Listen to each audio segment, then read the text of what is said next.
Em nome do Pai, e do Filho, e do Espírito Santo. Amém. Inspirai, ó Senhor, as nossas ações e ajudai-nos a realizá-las, para que em vós comece e para vós termine tudo aquilo que fizermos por Cristo, Senhor nosso. Amém. Santa Maria, Mãe de Deus, rogai por nós. Pai, do Filho e do Espírito Santo. Amém. Muito bem. Na aula passada, nós estávamos falando da Santa Missa e terminamos na proclamação do Evangelho, né?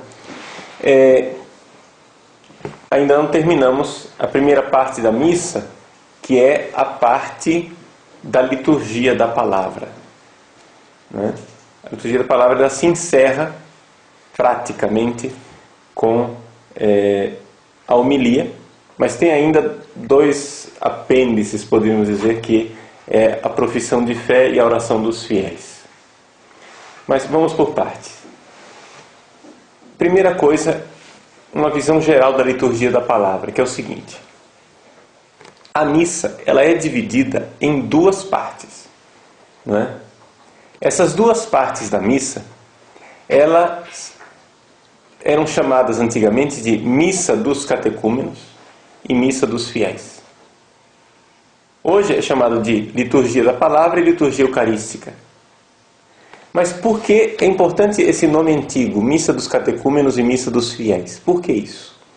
Porque a gente tem que entender que passando da liturgia da palavra para a liturgia eucarística, nós vamos passar para um outro mundo, por assim dizer. A primeira parte da missa, essa da liturgia da palavra, é uma parte mais missionária. Ou seja, a primeira parte da missa é uma parte onde os não fiéis podem participar tranquilamente. Era a parte em que os catecúmenos participavam. Quem é o catecúmeno? O catecúmeno é uma pessoa que está se preparando para o batismo. Então, na igreja antiga, como era a celebração da missa? Era assim. Vinha todo mundo para a missa, fiéis, catecúmenos, né? Às vezes algum pagão curioso até podia entrar e ouvia a liturgia da palavra, as leituras, o Evangelho, a homilia do bispo, do padre, a pregação. Então a gente vê que essa parte ela é mais missionária, ela é voltada mais para a convenção, né? É uma pregação para as pessoas mudarem de vida, tanto os fiéis melhorarem a sua vida cristã, como também para aqueles que não são tão fiéis assim, se converterem e crerem no Evangelho. Essa é a primeira parte da missa.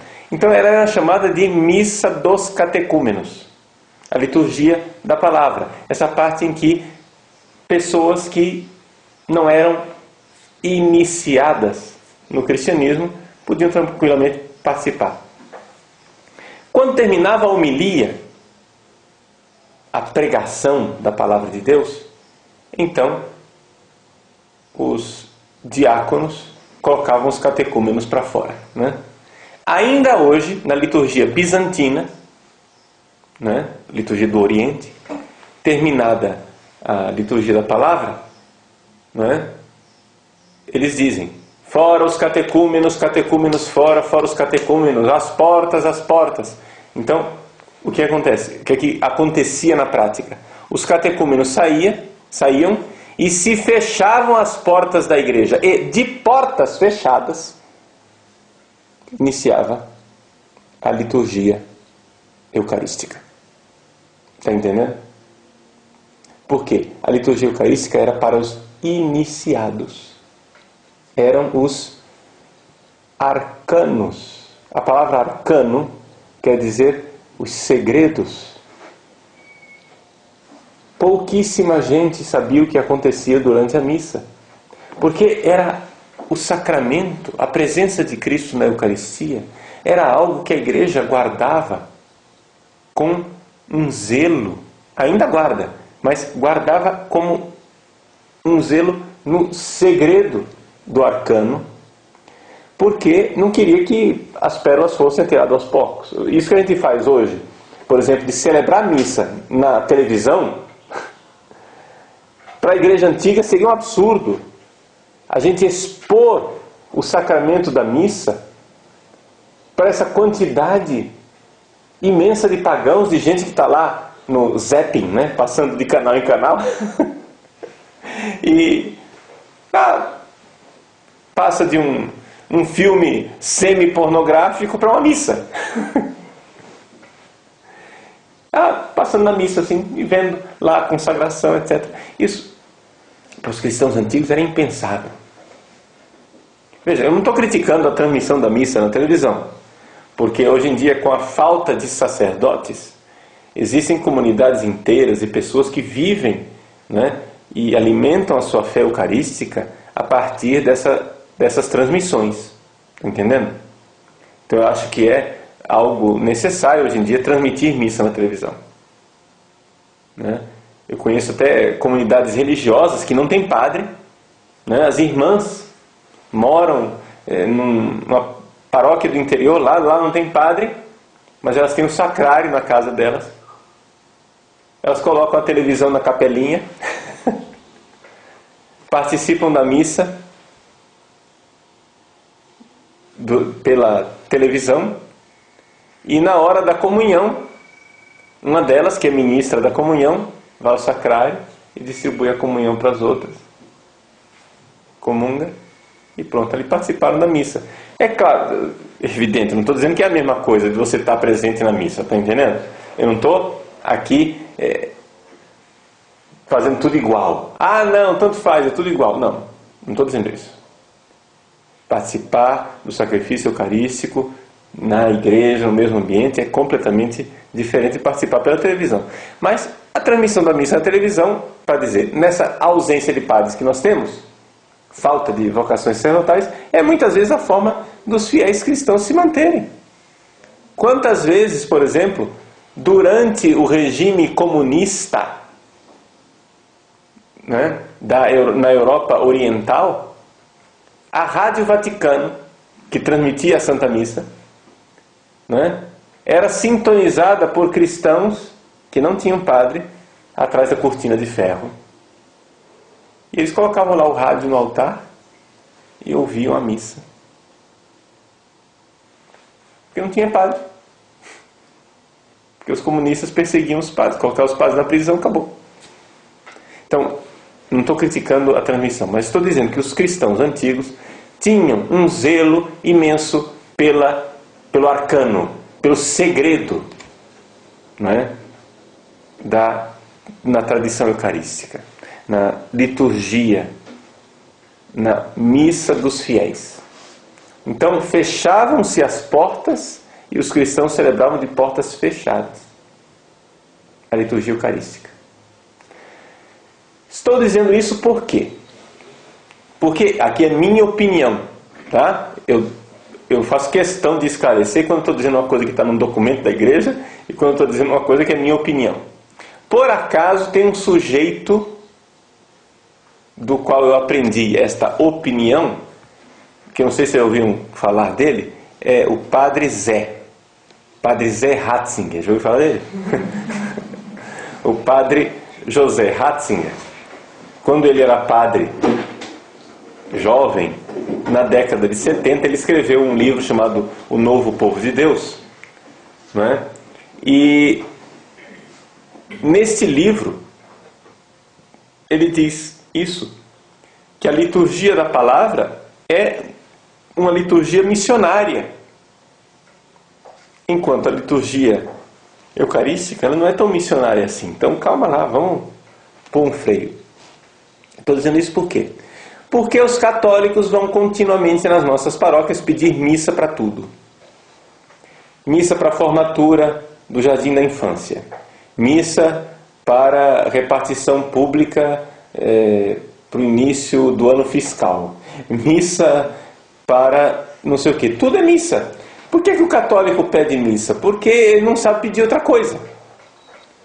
Na minha opinião, não é? Estas ocasiões em que existe um número grande de pagãos, de gente que é até batizado, mas que não é católico o suficiente, nessas ocasiões seria importante o padre celebrar a liturgia da palavra e não a missa. Por quê? Porque, número 1, a liturgia da palavra ela é mais curta. Número 2, ela é voltada exatamente para isso, para uma pregação missionária, para as pessoas se converterem. E número 3, você não está tirando pérolas aos porcos. Desculpa a palavra politicamente incorreta, mas ela está no Evangelho. Não é? Atirar pérolas aos porcos. Isso quer dizer o quê? Que nós temos a Eucaristia, que é o dom mais precioso que nós guardamos, e nós não podemos ficar expondo assim para um pessoal que não sabe o que é missa, entende? Você vê, por exemplo, formatura. Não é? A maior parte das universidades, pelo menos lá para as minhas bandas, lá em Cuiabá, eles querem fazer formatura unificada. Então todos os cursos fazem uma formatura só. Aí o que acontece? Os cursos individuais, então pedem missa.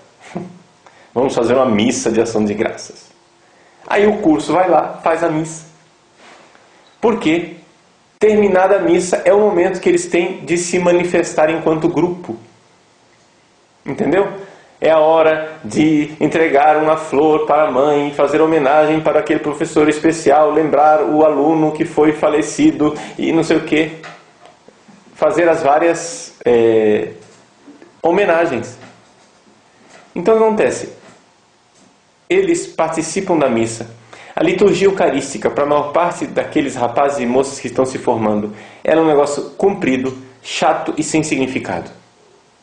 Entende? Aquela reza do padre lá no altar que não acaba mais nunca, né? Aquela formalidade que para eles não tem sentido nenhum e que para nós é o centro da nossa fé. Entende? Então, se você faz uma liturgia da palavra, aquilo lá é rapidinho, é missionário, ajuda eles a se voltarem mais para a igreja e pronto. Eu já fiz várias vezes em formaturas, liturgias da palavra, o pessoal termina e diz: padre, que missa linda! Né? Que missa linda! Por quê? Porque não distingue, não sabe distinguir. E ainda mais, é mais curtinha, né? Em 40 minutos você fez tudo, até falou bastante.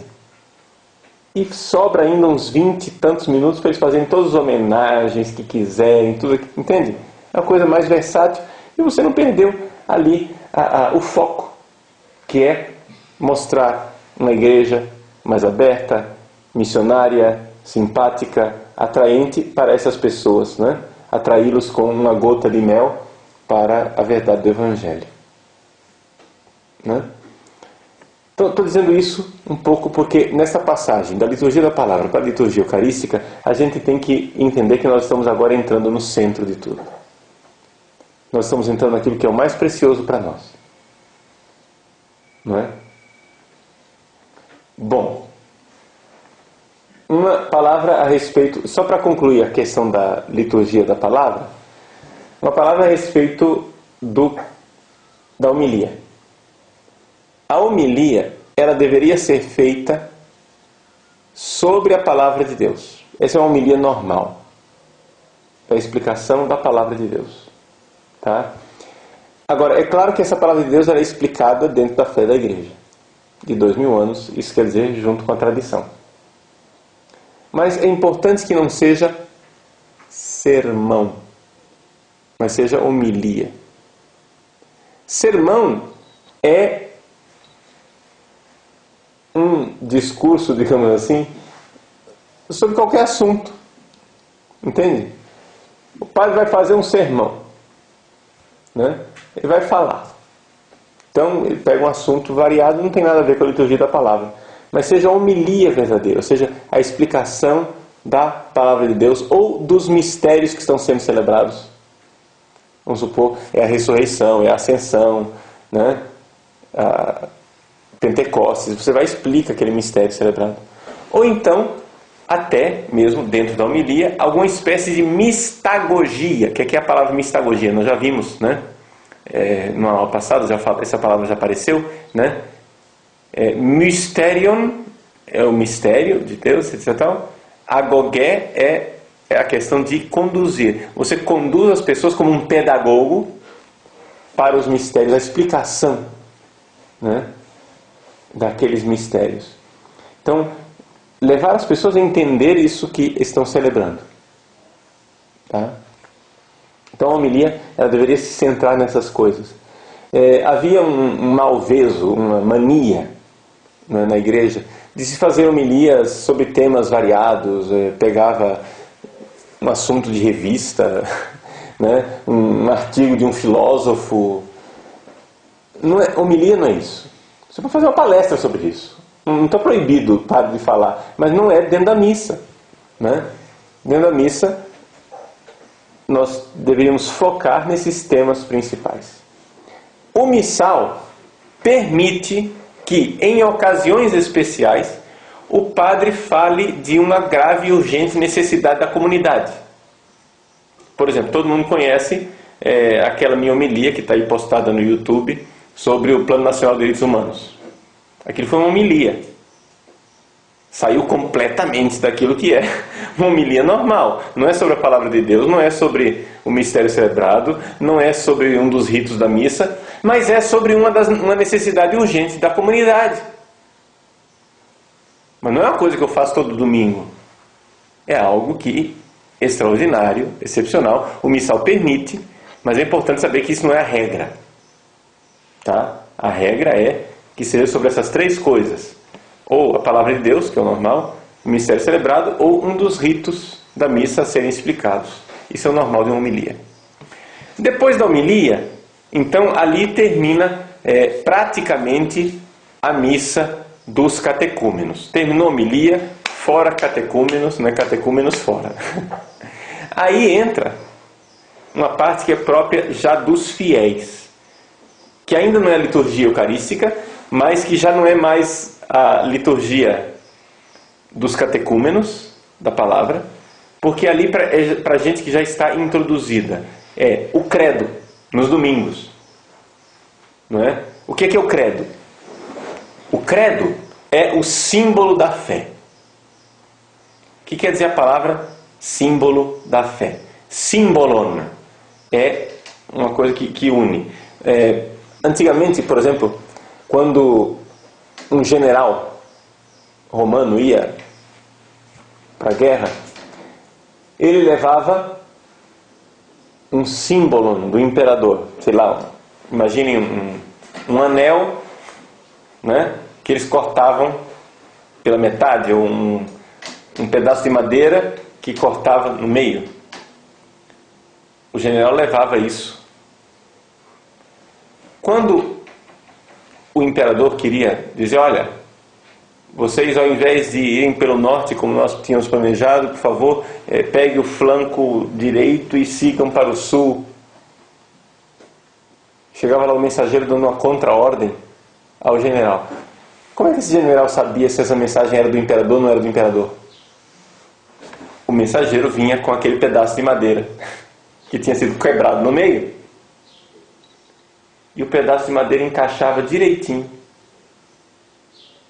naquele outro.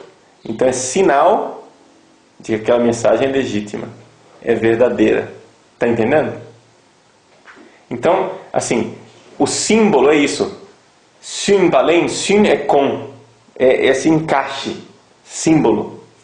Tá? Então, eles pegavam o símbolo, encaixavam no outro. Ah, sim, você é o mensageiro correto, eu acredito em você. Então surgiu entre os primeiros cristãos a prática de nós, antes de participarmos da Eucaristia, apresentarmos o símbolo da fé, o credo. O cara era estrangeiro, comerciante, estava de passagem ali naquela cidade e queria participar da Eucaristia. O bispo chegava e dizia, pera lá, mas você é fiel mesmo? Ou você é um herético, um pagão, um curioso que quer descobrir o nosso arcano, descobrir o nosso mistério? Qual é a sua fé? Aí então a pessoa professava, creio em Deus Pai Todo-Poderoso, Criador do céu e da terra. E o bispo prestava atenção direitinho no credo para ver se tinha alguma palavrinha herética, para dizer, não, você não participa da nossa Eucaristia. Cai fora daqui. Você não é dos nossos. Então, quando todos os domingos vocês se levantam e professam a fé, façam isso sabendo que vocês estão apresentando a carteira de identidade de vocês, que torna vocês aptos de estar ali celebrando, de adentrar esses mistérios. Então o padre terminou a homilia: creio em Deus Pai. Eu vou entrar agora num lugar que nem todo mundo pode entrar. Eu vou entrar num mistério que só os fiéis conhecem. Mesmo que as portas da igreja permaneçam abertas, mesmo que esteja sendo transmitido pela televisão, nós estamos entrando no arcano, no centro da nossa fé. E é por isso que então, depois do símbolo da fé, vem a oração dos fiéis. O nome é chamado de oração universal, mas também de oração dos fiéis. O que quer dizer oração dos fiéis? Quer dizer que naquele momento são os fiéis exercendo o seu sacerdócio. Estão entendendo? Os fiéis estão ali exercendo o seu sacerdócio como sacerdócio batismal. Está entendendo? Não é uma coisa que você, eu estou ali rezando como qualquer pessoa poderia rezar. Não é qualquer pessoa poderia rezar. Você é um filho de Deus, você é um católico, você já é fiel, por isso você pode interceder pelo mundo inteiro. E é importante que a oração dos fiéis seja uma oração voltada para isto, para a realidade universal, e não intercessões para pessoas particulares.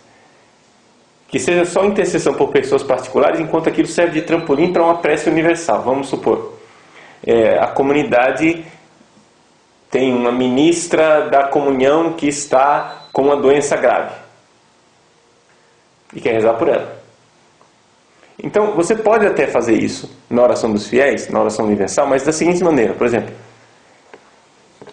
rezemos por todos os doentes,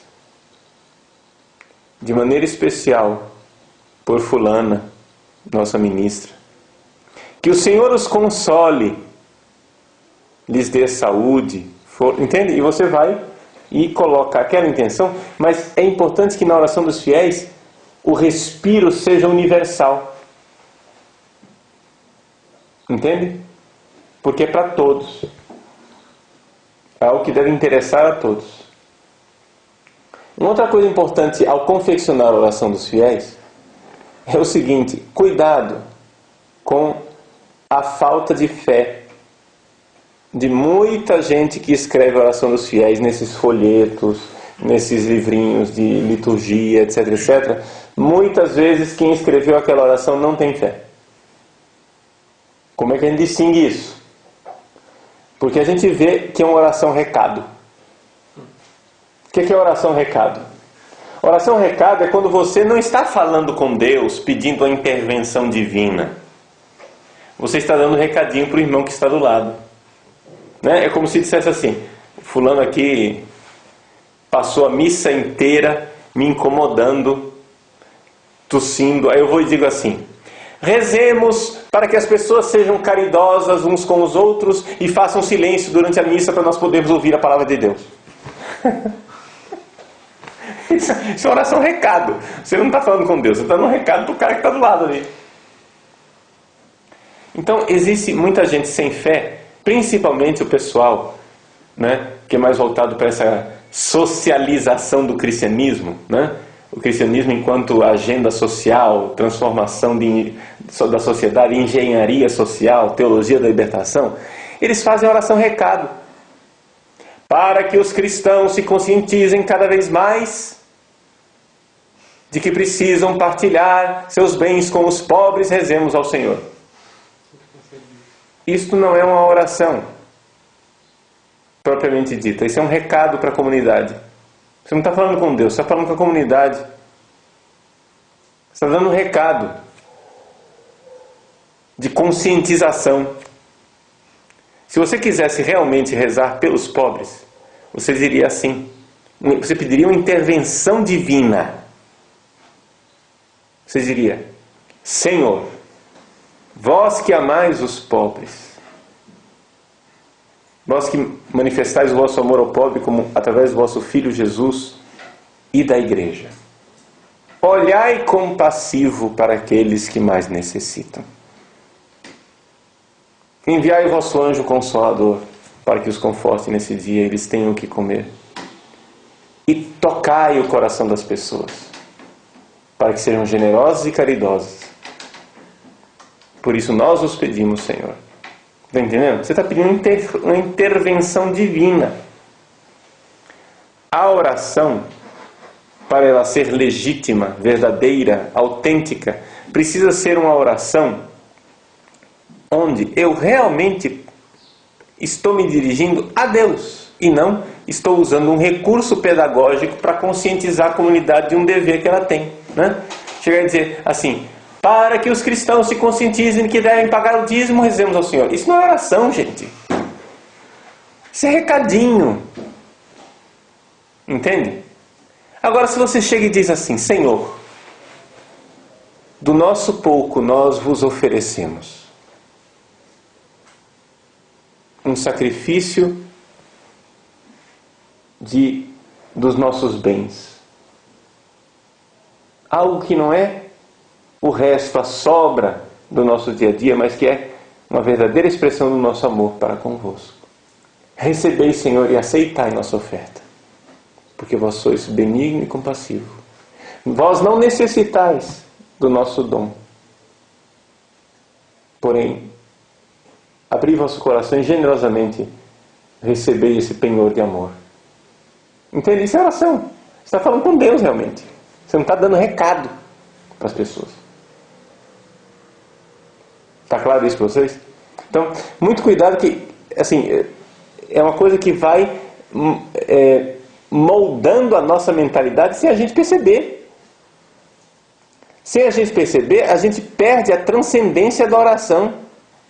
E de repente é a comunidade aqui, com o teto fechado, falando consigo mesma. Acabou o transcendente. Cadê Deus? Cadê o encontro com o outro, com a alteridade? Entenderam? Então a oração dos fiéis, ela é essa realidade de dirigir a Deus preces e súplicas a partir do nosso sacerdócio batismal. Os fiéis podem e devem oferecer a Deus suas preces, não somente através do ministro sacerdote, né? Mas enquanto fiéis batizados. E aí então começa a liturgia eucarística propriamente dita. É importante a gente saber que toda liturgia eucarística está montada em cima das palavras da instituição de Nosso Senhor. Assim como a liturgia da palavra está montada em cima da liturgia sinagogal, né?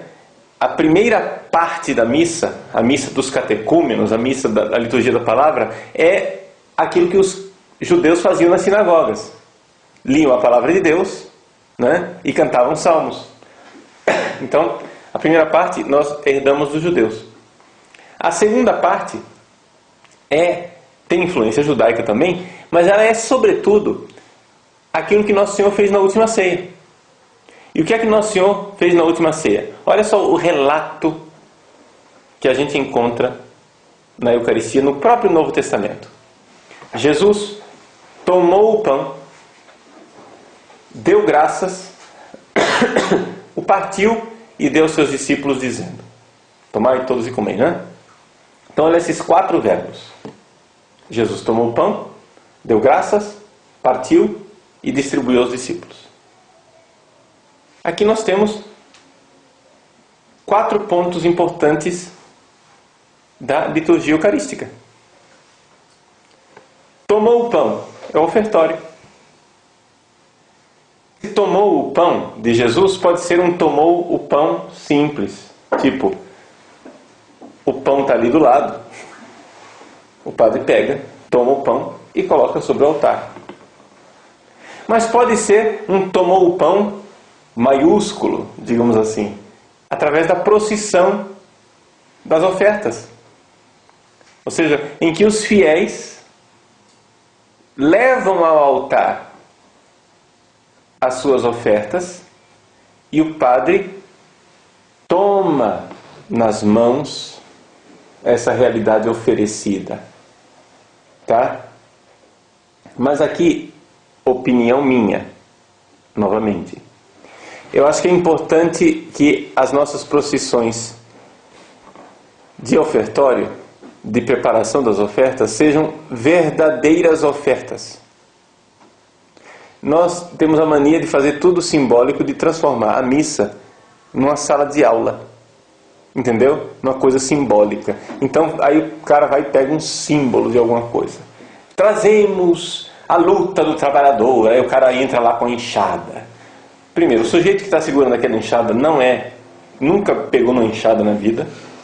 Segundo, a enxada não está sendo oferecida para ninguém, porque depois quem levou a enxada vai levar a enxada de volta para casa. Entende? E aquilo lá não é uma oferta, é um recadinho. Novamente, a falta de transcendência, entende?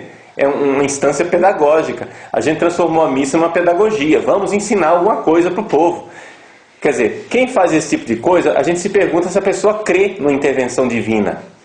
Crê em algo que está sendo realmente oferecido para Deus, transcendente, eterno e imortal.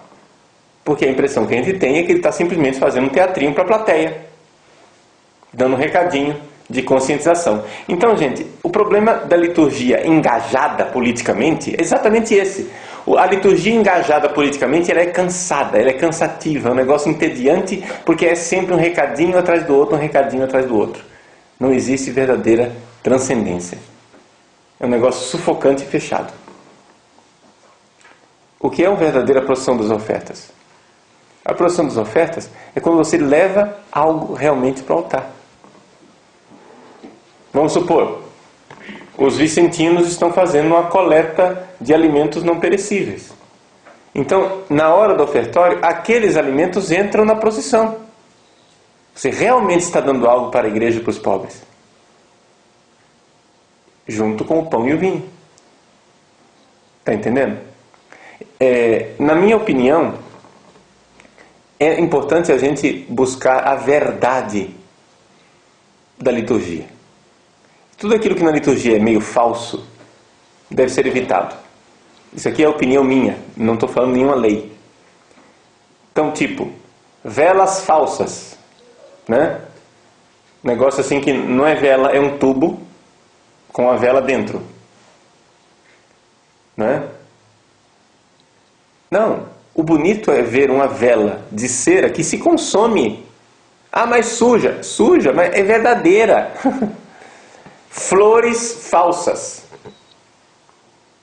não é? Não, gente, é flor. A flor é flor real, entende? A gente ultimamente pegamos essa mania do prático, porém o prático não é verdadeiro, entende? Então, se você vai fazer uma oferta, vamos levar um violão no ofertório. Então, você está dando violão para a igreja? É um dom real? Então leva o violão. Mas você está entregando? É o que a comunidade está precisando? Entendeu? Você está entregando isso de presente para a igreja? É isso? Por quê? Porque senão nós terminamos fazendo da missa uma coisa assim só pedagógica e que não tem verdade existencial. Não é? Dentro do ofertório, na antiguidade, o padre recebia realmente as ofertas. Então muitas vezes recebia até animais, entendeu? Vão levar uma galinha, etc. E quando ele terminava de receber as ofertas, ele estava com as mãos sujas. E então precisava lavar as mãos. É por isso que hoje, depois que ele recebe as ofertas, o padre lava as mãos. Então, todas as vezes que você participar de uma missa e você vir o padre lavando as mãos, você deveria se perguntar: o que é que eu estou oferecendo a Deus para que o padre lave as mãos? O que é que eu pus na mão do padre? Não é? O que é que hoje eu estou levando para o altar? Não somente aquele dinheiro que eu coloquei na sacola, mas as minhas angústias, minhas preocupações, minhas dores, o meu sacrifício. O que é que está sendo ofertado ali? Não é? Aquilo que foi simbolicamente ofertado na procissão das ofertas deve ser um símbolo real de oferecimento de algo. Agora, aquilo lá é simbólico no sentido que é a expressão visível e real de uma oferta, porém, existe a oferta invisível, não é? Que é muito mais importante, que é o sacrifício espiritual que está sendo feito por todos os fiéis. Eu estou me oferecendo para Deus. Claro, nós estamos oferecendo também o pão e o vinho, para que sejam o corpo e o sangue do nosso Senhor Jesus Cristo. Não é? Mas, quando a gente faz a oração no ofertório, nós estamos colocando ali, oferecendo para Deus pão e vinho, porque existe ali algo de obra humana. É interessante a gente notar uma coisa. Por que é que Jesus não escolheu como símbolos eucarísticos coisas que estão na natureza? Por exemplo, ele podia pegar água e uma maçã. A água você pega ali na fonte, já está feita. A maçã você pega do pé, já está feito. Não, ele não fez isso. Ele pegou algo que precisava ser confeccionado, pão e vinho. Vinho não existe na natureza. A uva tem que ser esmagada, tem que ser fermentada, né? Tem que se filtrar e aí fazer o vinho. Pão não existe na natureza. O trigo precisa ser colhido, moído, né? Preparada a massa, assado, e aí é pão. Por quê? Porque é fruto da terra, ou seja, algo feito por Deus, e do trabalho humano. Nós oferecemos ali, na patena e no cálice, existe um microcosmos, um pequeno mundo. É o mundo da criação de Deus e da história humana. Não é somente o que Deus fez, mas é também o que nós fizemos com o que Deus fez. Entende? Não é algo somente da criação, mas é algo da história do homem. Pão e vinho não são coisas naturais, mas são confecções humanas. É criação de Deus com a colaboração humana. Então, nós colocamos ali também, na patena, no cálice, toda a nossa história. O que você fez de sua vida? O que você fez daquilo que Deus fez? Sua história, pessoal. É importante, então, ofertar em sacrifício. De tal forma que quando o padre diz, usando as palavras de Cristo, isto é meu corpo que é dado, isto é meu sangue que é derramado, existe também no coração cristão um oferecimento de si, um oferecimento de sua história. Mesmo que o que você tenha para oferecer a Deus seja simplesmente o seu pecado, para que Ele o destrua. Entende? Mas ponha algo na patena, ponha algo no cálice, espiritualmente. Então, no ofertório, ali Deus recebe. Então, Jesus tomou o pão. Jesus tomou o cálice. Esse é o primeiro verbo. O verbo, né, que ali Jesus está tomando. Ele está tomando nas suas mãos algo que você está entregando. Terminado o ofertório, não é? que é importante lembrar que esse oferecimento, embora seja você quem faça, ele passa pelas mãos do sacerdote. Nós fazemos aquela oração. O padre diz assim: orate fratres, orai irmãos, para que o meu, eu vou traduzir como está no latim ao pé da letra. Orai irmãos, para que o meu e o vosso sacrifício seja aceito por Deus Pai Todo-Poderoso. É interessante, o padre, no latim original, ele não diz para que o nosso sacrifício. Em português está traduzido nosso sacrifício, né? Mas não sei se a nova tradução que será aprovada vai fazer essa distinção, meu e vosso sacrifício. Por quê? Porque meu e vosso significa que o sacrifício dos fiéis e o sacrifício do padre tem uma distinção. A forma de o padre se oferecer é diferente da forma do fiel se oferecer. Existe uma diferença nos dois sacerdócios, o sacerdócio ministerial e o sacerdócio batismal. Meu e vosso sacrifício. Então, orai, irmãos, para que o meu e o vosso sacrifício seja aceito por Deus Pai Todo-Poderoso. E aí os fiéis fazem uma oração belíssima, que na verdade não é oração, porque é um diálogo com o padre. O padre diz para os fiéis: rezem. E os fiéis respondem um desejo, respondendo ao padre: receba o Senhor. Está falando de Deus na terceira pessoa. Aqui é o fiel falando com o padre a respeito de Deus. Receba o Senhor por tuas mãos, a mão do padre, este sacrifício, para a glória do seu nome, o nome de Deus, para o nosso bem e de toda a Santa Igreja. A gente repete esse negócio e pouca gente para prestar atenção no que está dizendo. Tá? Às vezes as pessoas nem sabem o que estão dizendo e dizem assim: receba, ó Senhor, por tuas mãos. Não, não é ó Senhor. Eu não estou falando com Deus. Eu estou falando com o Padre. Receba, ó Senhor Deus, terceira pessoa, por tuas mãos, segunda pessoa, sacerdote, esse sacrifício, para a glória do seu nome, terceira pessoa, Deus, para o nosso bem, primeira pessoa do plural, e de toda a Santa Igreja. Então, nós oferecemos pela mão do Padre. São as mãos que levam a Deus. Esse é o sacerdote. É o pontífice que faz a ponte entre o povo e Deus.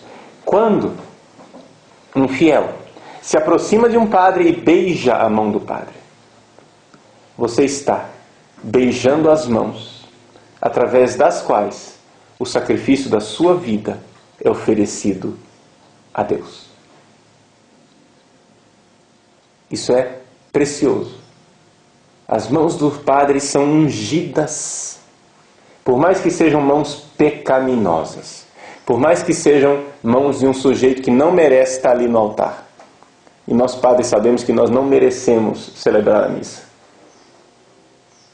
Mas nós cremos que aquelas mãos não são mãos simplesmente humanas, mas nós vemos na mão do sacerdote a mão chagada do ressuscitado.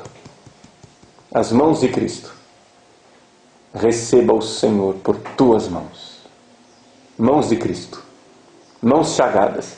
Quando Deus deu ao Padre Pio de Pietrelcina o dom dos estigmas, das chagas, Deus concedeu a esse sacerdote santo a graça de tornar visível aquilo que é a mão de todo padre, de todo sacerdote.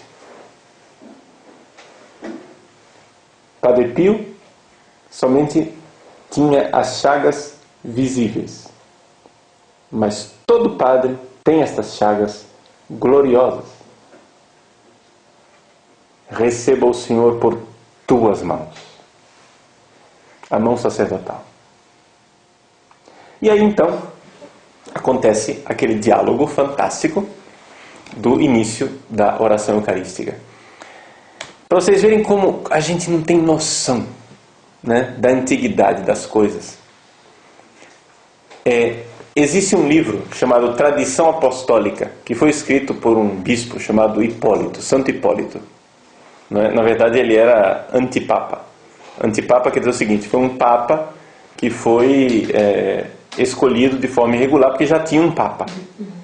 Aí ele foi escolhido papa também. Então, naquela época tinha dois papas, um papa verdadeiro e um papa que não era o verdadeiro. E Santo Hipólito, ele era o papa que não era o verdadeiro. Hipólito era meio tradicionalista, ou seja, ele ficou horrorizado porque no terceiro século, ou seja, o século no qual ele viveu, a igreja começou a celebrar em latim, e isso era um modernismo, uma coisa assim horrível. Por quê? Imagina, os evangelhos foram escritos em grego, nós sempre celebramos em grego, porque a igreja de Roma, né, os cristãos de Roma falavam grego até o terceiro século, a maior parte da comunidade. Por quê? Por razões históricas. Ou seja, a maior parte da comunidade cristã de Roma fazia parte do gueto judeu, ou seja, eram judeus que estavam em Roma. Esses judeus eram todos mercadores, comerciantes, etc. E eles falavam grego, que era o inglês da época, ou seja, a língua internacional. Então, não sei se vocês já se deram conta, quando São Paulo escreve a carta aos Romanos, né, ele escreve em grego. Mas não falavam latim em Roma? Sim, mas a comunidade cristã falava grego. Está entendendo? Então, a comunidade cristã, durante os 3 primeiros séculos, celebrava em grego, que era a língua na qual foram escritos os evangelhos. Então, Santo Hipólito dizia: não, vamos celebrar na língua sagrada, que é grego. Ah, mas ninguém entende, não tem problema. Então, teve um grupo de modernistas que quis começar a celebrar em latim, que era a língua que todo mundo entendia. Entendeu o problema? Então Santo Hipólito reagiu, disse: não, de jeito nenhum. Então esse papa modernoso que está aí, né, rachou, teve um cisma, e ele brigou, ele queria manter a tradição apostólica. Então, na tradição apostólica de Santo Hipólito, ou seja, nós estamos aqui falando no século III de um tradicionalista. Então quer dizer que ele está falando de uma coisa mais antiga do que o século III, que ele alega ser tradição vinda dos apóstolos. Então ele vai e começa a oração eucarística dele, e ele diz assim: o Senhor esteja convosco. Resposta: e com o teu espírito. Corações ao alto. O nosso coração está no Senhor, está em Deus. Demos graças ao Senhor nosso Deus, né? É nosso dever e nossa salvação. A tradução nossa brasileira, ela sai um pouco do original latino, né? O original latino, ao pé da letra, é Dominus vobiscum, o Senhor esteja convosco, et cum spiritu tuo, e com o teu espírito. Sursum corda, corações ao alto, né? Habemus ad Dominum. Temos o coração voltado para o Senhor. Gratias hagamos Domino Deo nostro. Demos graça ao Senhor nosso Deus. Dignum et justum est. É digno e justo. Esse diálogo que nós temos ainda hoje em português, traduzido mais ou menos, né? Bem mais ou menos na tradução. Mas esse diálogo, gente, é exposto por Santo Hipólito no século III como sendo algo da tradição apostólica. Você está entendendo a antiguidade daquilo que a gente celebra? Sem se dar conta? Então um sujeito que numa equipe de liturgia diz: vamos fazer um negócio diferente aí, está mudando uma tradição que ele não faz ideia da antiguidade. A oração eucarística segunda,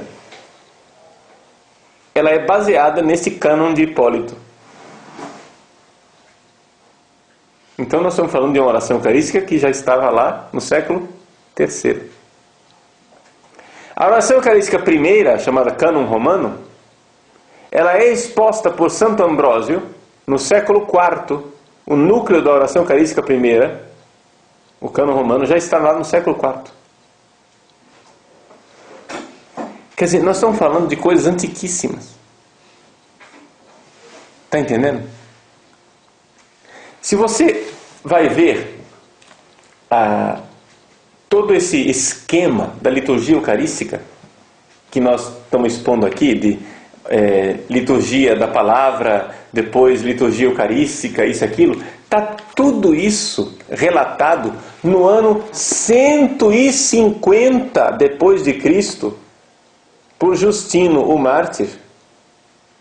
Vocês podem ler o texto, aconselho depois vocês deem uma olhada no Catecismo da Igreja Católica, no número 1345. 1345. Vocês vão encontrar o texto de Justino explicando para o imperador, né, como é que se faz a celebração cristã. O imperador Antonino Pio, que foi quem recebeu essa apologia, essa defesa do cristianismo, ele foi imperador entre 138 até 161 depois de Cristo. A data dessa apologia é mais ou menos 150 depois de Cristo. E está lá o relato. Ele diz: no dia do sol, como é chamado, dia do sol, domingo, né? Sunday, Sonntag, dia do sol. Reúnem-se no mesmo lugar os habitantes, quer das cidades, quer dos campos. Leem-se na medida em que o tempo permite, ora os comentários dos apóstolos, ora os escritos dos profetas, Antigo e Novo Testamento. Comentários dos apóstolos, Novo Testamento. Escritos dos profetas, Antigo Testamento. Depois, quando o leitor terminou, o que preside toma a palavra para aconselhar e exortar a imitação de tão sublimes ensinamentos, homilia. A seguir, pomos-nos todos de pé e elevamos nossas preces por nós mesmos. Oração dos fiéis. E por todos os outros, onde quer que estejam, a fim de sermos de fato justos para a nossa vida e por nossas ações, e fiéis aos mandamentos, para assim obtermos a salvação eterna. Quando as orações terminaram, saudamo-nos uns aos outros com um ósculo. Abraço da paz. Que nessa época era feita antes do ofertório. Aqui. Em seguida leva-se àquele que preside aos irmãos pão, um cálice de água e de vinho misturados. Procissão das ofertas. 150 depois de Cristo, criançada. O negócio aqui é sério.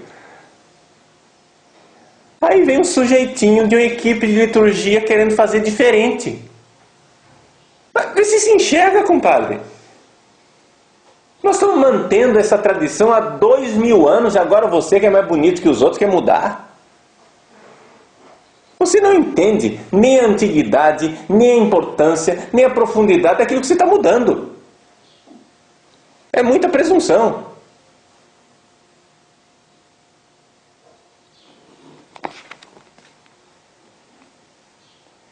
Ele os toma e faz subir louvor e glória ao Pai do Universo. Oração eucarística. No nome do Filho e do Espírito Santo, e rende graças. O original grego aqui, que ele está escrevendo em grego, né? Lembra que Hipólito escrevia em grego, que é tradicionalista. Eucaristia, que significa ação de graças. Né? Então ele rende graças longamente pelo fato de termos sido julgados dignos desses dons.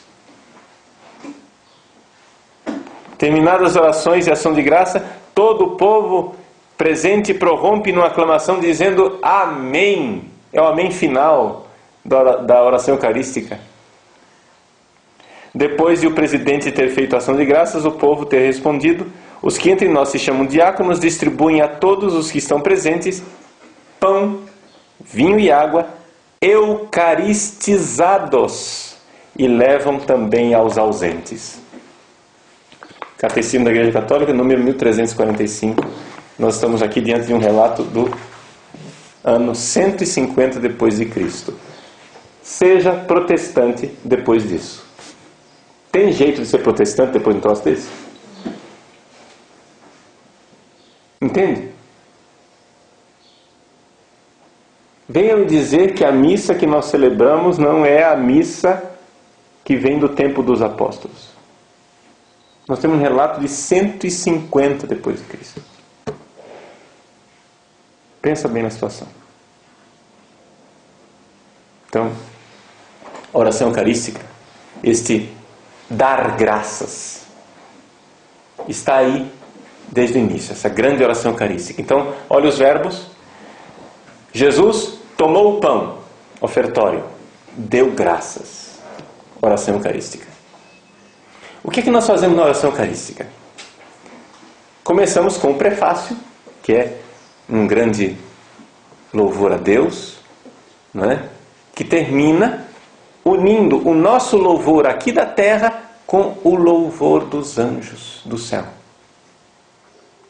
Todas as tradições litúrgicas terminam com o canto dos anjos. Santo, santo, santo.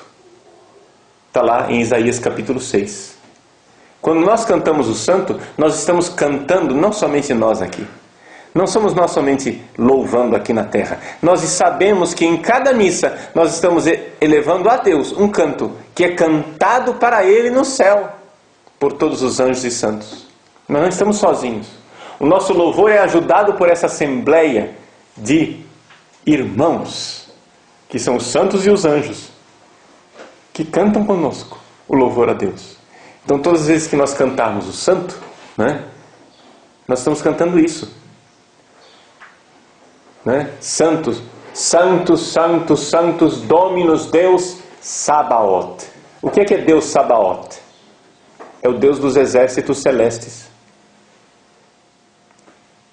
Traduzido muito, assim, metaforicamente por Deus do universo.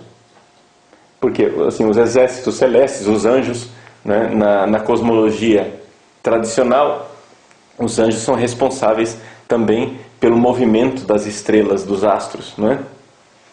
Então, os exércitos celestes, aí, tentando interpretar isso, disseram Deus do universo. Ou seja, Deus dos exércitos celestes. A verdade é que os primeiros cristãos nem se preocuparam de traduzir, porque Sabaoth é uma palavra hebraica. Não é latim. Então não se preocuparam. Então nós poderíamos tranquilamente em português dizer Santo, Santo, Santo, Senhor Deus Sabaoth. Acabou. A gente tem tanta palavra hebraica que não se traduz. Aleluia não se traduz. Amém não se traduz. Né? Tudo bem. Mas traduziram. Deixa lá. O importante é saber que o santo foi feito para ser cantado. Então se puder cantar, é preferível que se cante o santo. Né? E depois do canto do santo, em que nós cantamos junto com os anjos, acontece então o momento da consagração. Né? Então, como esse momento da consagração é muito importante, nós vamos deixar para a próxima aula. E lembrando que esta realidade da consagração, que traz a presença de Jesus eucarístico, é precedida por esse canto dos anjos, que a liturgia bizantina, né, recorda. Jesus vem escoltado pelos anjos. Uma multidão, né, miríades de anjos, vem escoltando Jesus e trazendo Jesus. Então o santo que nós cantamos está intimamente ligado com a vinda do santo. Bendito que vem em nome do Senhor. É o louvor ao Cristo que vem feito pelos anjos. Mas isso a gente vê na próxima aula.